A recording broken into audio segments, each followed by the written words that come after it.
What's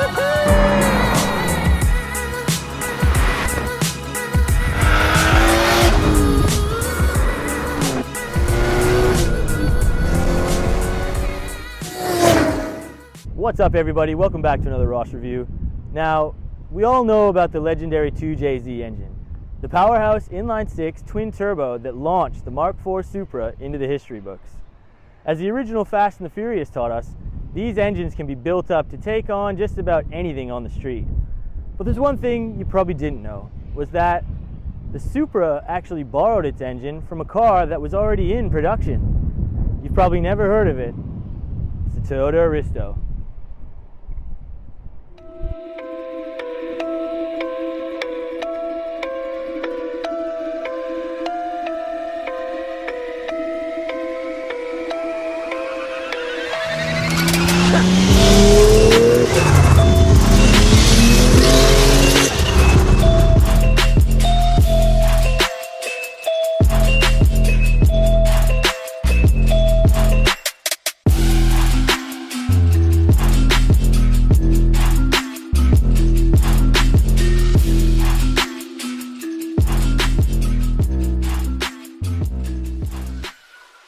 That's right guys, today I brought you a 1996 Toyota Aristo.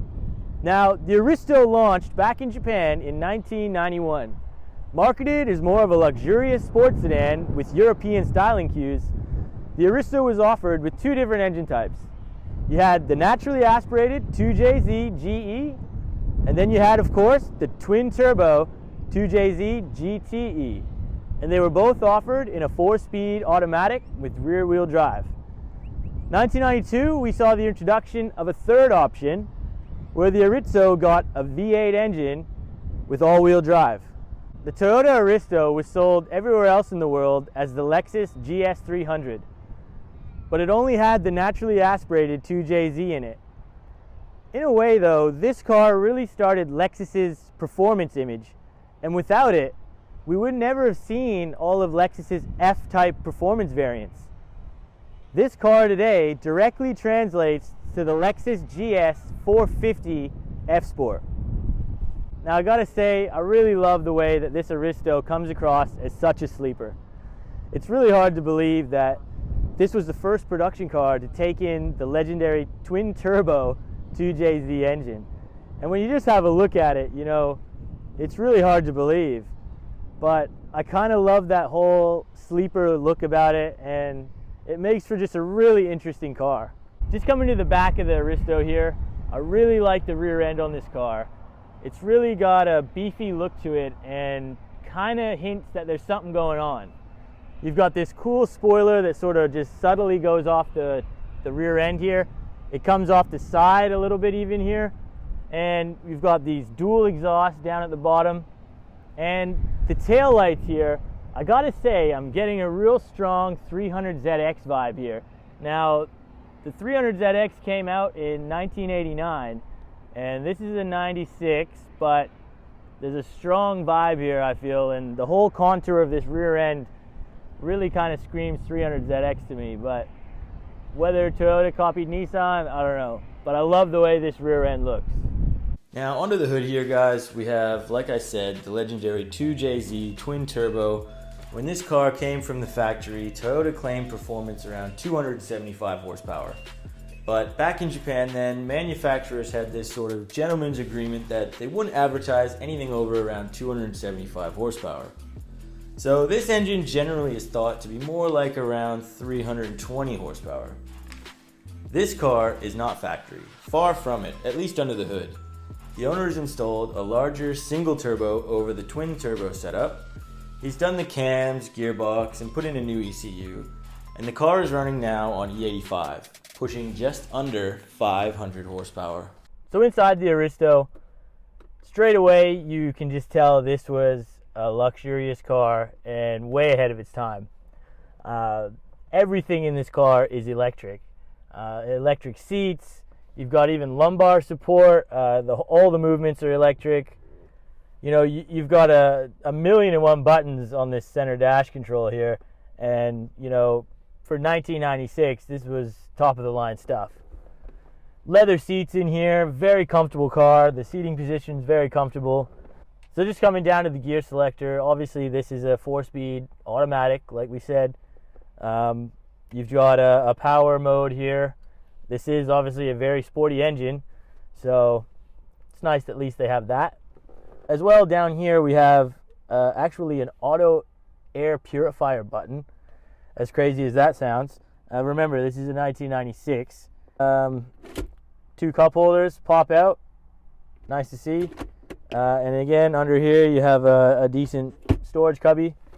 Just as well, we've got an automatic sunroof in this car, and the cool thing about this sunroof is that it actually gets hidden into the roof when you open it up. It doesn't just slide up onto the top. So that's another impressive feature. Now, coming up to the sun visors here, standard sun visor here for the driver's side. Cool thing to mention is that in the middle you actually have sort of this tiny baby little sun visor, and the purpose of this is actually just to cover up that small section in between both sun visors in case the sun is just in that sweet spot glaring into your face. So smart thing that. Not sure why everyone doesn't just keep that trend going. That's a cool little feature there. Just showing how this car was really marketed as a luxury car. You turn the key off, pull the key out, the steering wheel whirs back so you just have more room to get out. It's a very cool feature, and you don't often see that anymore, and even with cars today. Now just in the back seat, guys, I'm not going to get back in there. There's plenty of room back there. This is a nice family-sized sedan. You've got 3 comfortable seats there and an armrest that folds down. Other than that, it's pretty standard back there.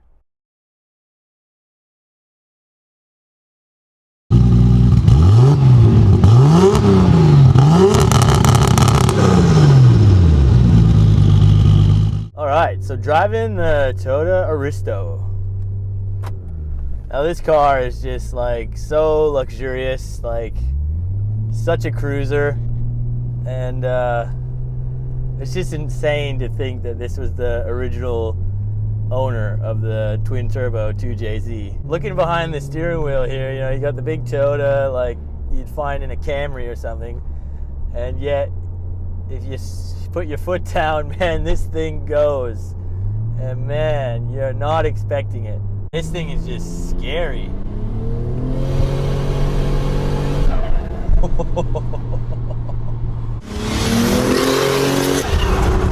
Once you get into, 3.5, 4 grand, then this car really just bangs, and wow, yeah, I wasn't expecting that, and I think anyone coming up next to you wouldn't be expecting that either.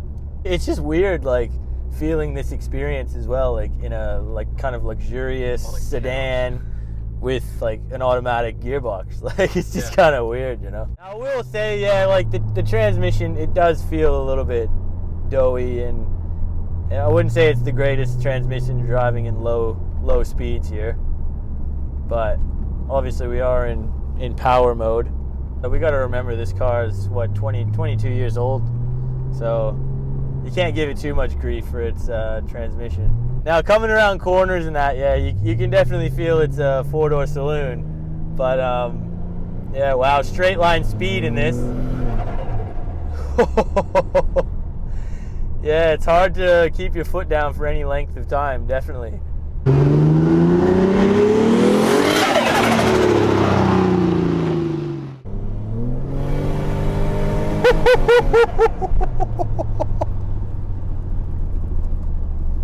That wasn't even on the floor, and that's still fucking, oh man.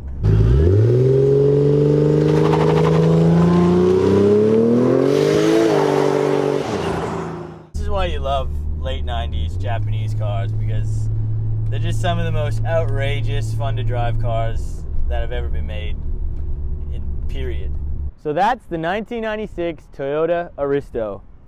I love crazy cars like this. It's a sleeper from the factory. It's luxurious. It was way ahead of its time with technology, and it just boggles my mind that Toyota one day actually said, yep, let's do it. Let's make this car. Under the hood, you know, the birthplace here, right here is the birthplace of the twin turbo 2JZ. And, you know, for everyone that thought, you know, the Supra was the 2JZ owner, take a look. This is where it happened. And it's amazing, and I love it.